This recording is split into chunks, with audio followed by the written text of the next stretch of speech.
যদি নিয়ামত বেশি দিন থাকতো তাহলে দাড়ি কোনোদিন সাদা হতো না, কমর কোনোদিন যুক্ত না, চুল কোনোদিন পাকত না, দাঁত কোনোদিন পড়ত না, হাতের শক্তি কোনোদিন যাইত না, মানুষ কোনোদিন পুরা হতো না।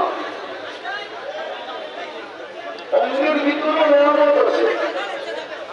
জামালউদ্দিন সাগর এই এলাকার কি বলে এটা নিয়ামত নিয়ামত কয়দিন পাবেন জানি না, কেন যে মনে আসলো এটাও জানি না, কয়দিন আসতে পারবে এটাও জানি না।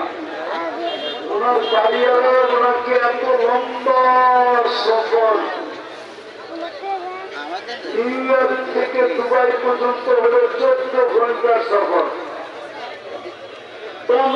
প্লেনে বসা, আর আবার দুবাই